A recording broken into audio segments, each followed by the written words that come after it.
They called me into the conference room for my quarterly bonus.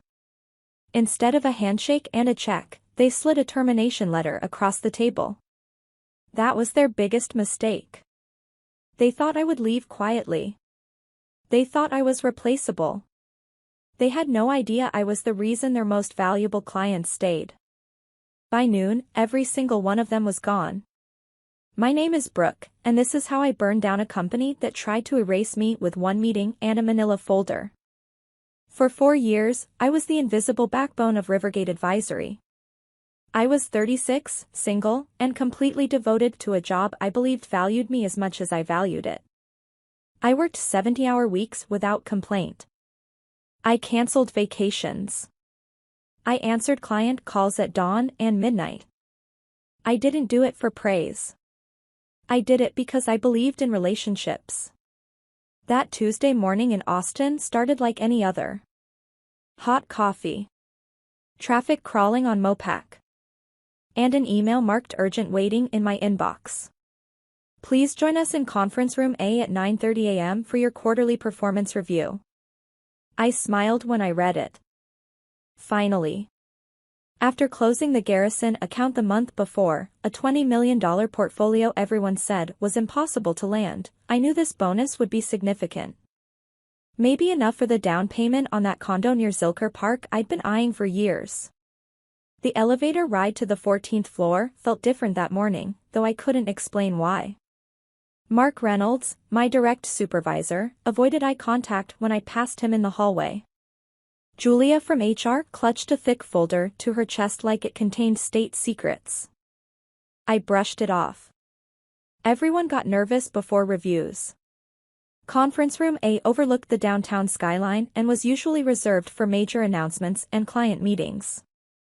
I straightened my blazer and pushed open the glass door at 9:28 a.m., expecting Mark's usual rehearsed smile and a congratulatory tone.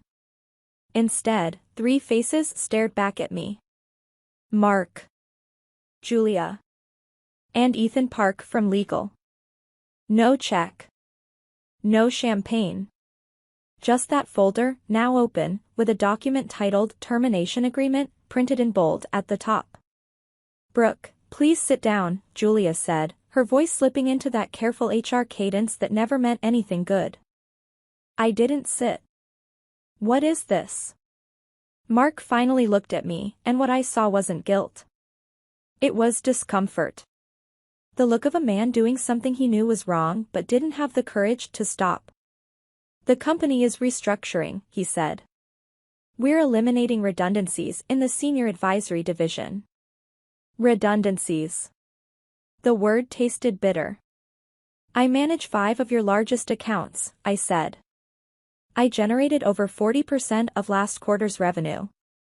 The decision has already been made, Ethan cut in, sliding the papers closer. We're offering 2 weeks severance and health coverage through the end of the month. I glanced at the date. Effective immediately.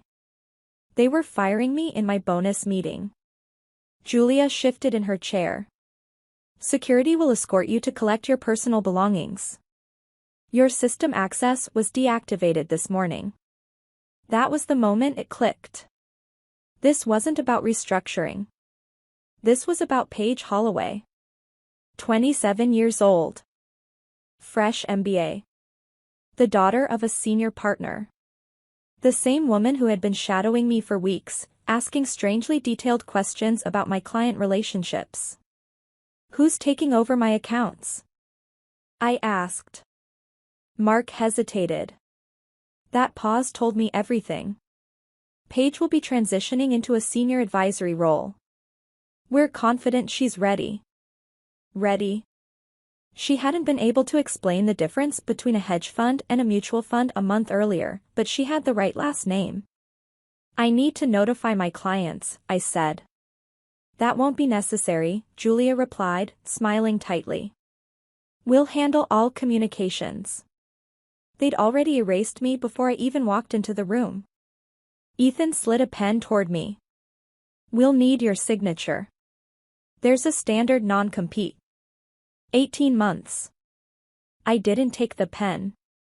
I never signed a non-compete when I joined.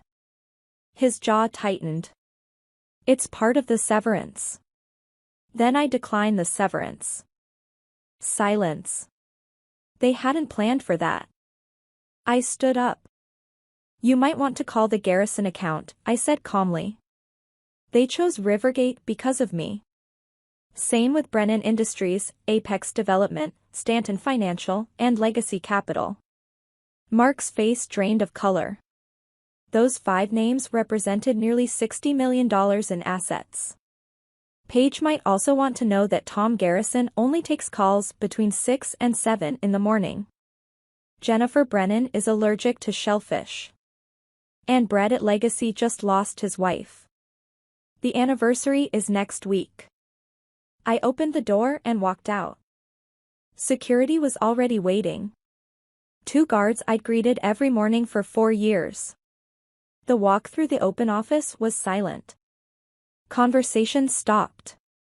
My desk looked exactly as I'd left it. Coffee still warm. Except Paige was sitting in my chair, clicking through files like she owned the place. Oh, Brooke, she said, standing quickly.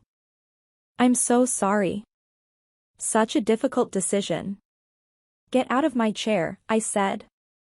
She didn't argue. I packed 4 years into a cardboard box. A cactus from my first client. Photos from company retreats where I'd foolishly believed I belonged. That's when I noticed a printed document on my desk. Paige's transition plan. My accounts. My relationships.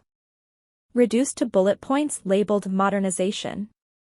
I erased the whiteboard where my strategies lived. Every word. Every diagram. You can't do that, she protested. Watch me.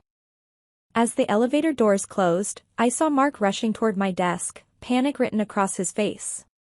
In the lobby, my phone buzzed. Dozens of messages. Clients who had already heard.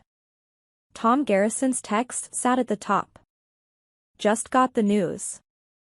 This is unacceptable. Call me. Rivergate thought they'd fired me. What they'd really done was set me free. By the time I stepped into the Austin heat with a cardboard box under my arm, Rivergate Advisory thought the worst was over. They believed I'd be shocked, embarrassed, and compliant. They believed access badges and locked email accounts could erase 4 years of trust.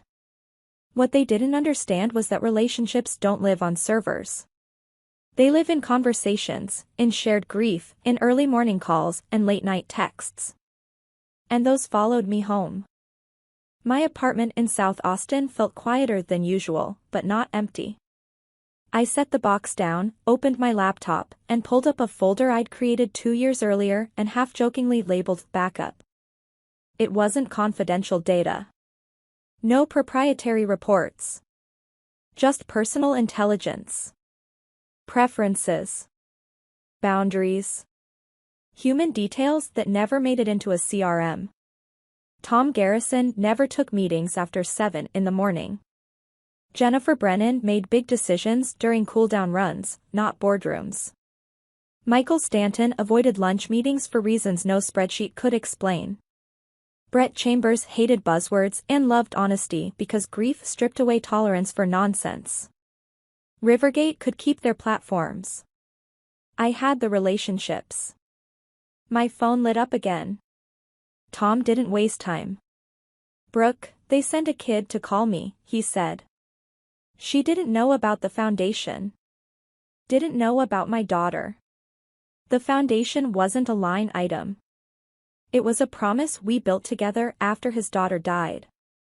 I was terminated this morning, I told him. Effective immediately. Silence. Then, where are you right now? At home. Meet me at our place in 20 minutes. Jennifer Brennan was next, breathless from a run. Someone tried to schedule me at a seafood restaurant, she said. I assumed it was a joke. It wasn't, I said. I'm going independent. She didn't hesitate. Send me a proposal today. I'm not staying. By noon, Rivergate's phones were ringing off the hook, and none of those calls were for Paige. Michael Stanton appreciated honesty. "I need 2 minutes," I said. "I was let go this morning." "Your account was reassigned to the nepotism hire," he said flatly. "What's your plan?" "Same strategies. Lower overhead. Direct access." He paused. "Meet me tomorrow."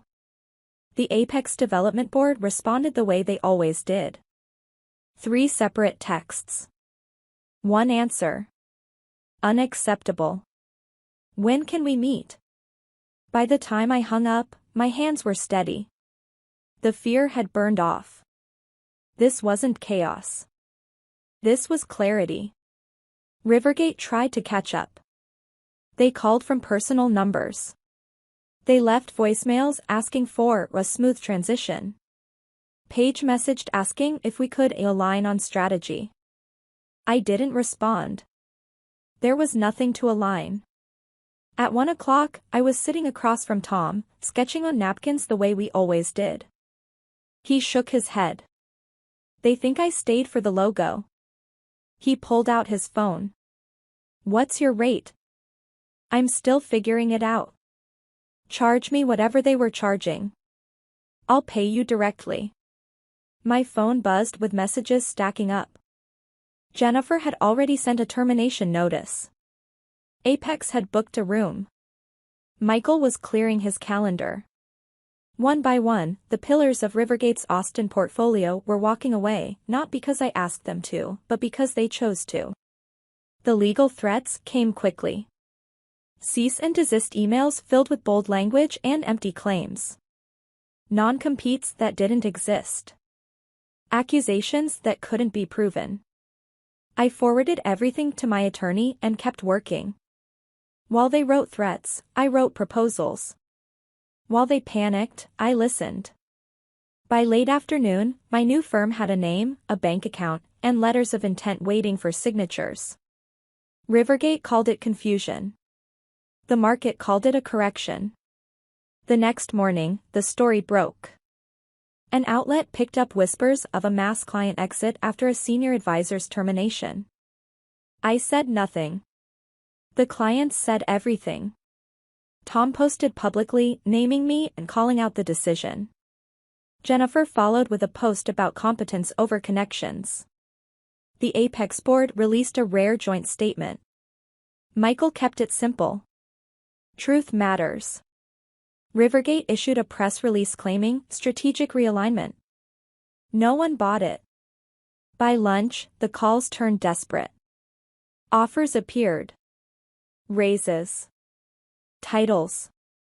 Partnership track. I declined all of them. You don't reward a company for learning too late. Brett Chambers was last. He asked for a meeting at his home office, the one that still smelled faintly of his wife's garden.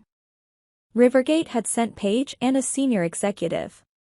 They'd offered fee reductions and apologies wrapped in pressure. She cried, Brett said. Tried to make it about her. He asked one question. What was my wife's maiden name? They couldn't answer. He signed with me the next day. 5 for 5. 60 million in assets, choosing trust over brand. Rivergate's board panicked. Executives were reassigned. Paige was pulled from accounts. A new CEO was announced with promises to rebuild culture. They offered a settlement, then a bigger one. I declined. Not out of spite, but out of principle. They fired me in a bonus meeting. They tried to own what I earned. Consequences mattered. On Friday afternoon, I sat at a long table overlooking downtown Austin with 5 clients who had followed me without hesitation. We toasted bad corporate decisions and good relationships. We talked strategy without slides, plans without jargon, futures without fear. I wasn't an employee anymore. I was a business owner. And Rivergate had learned the lesson the hard way. You can't assign trust. You can't transfer loyalty. You can't erase relationships with a folder and a smile. 3 days earlier, I'd walked out with a cardboard box. Now I walked forward with a company built on something real. They thought they were firing a cost. They fired the foundation. And everything fell apart, one relationship at a time. If this story resonated with you, drop a comment below and tell me where you're watching from. Have you ever been underestimated at work or seen loyalty tested the wrong way? If you enjoyed this story, hit like, subscribe to the channel, and share it with someone who needs the reminder. In business and in life, people don't follow logos. They follow trust.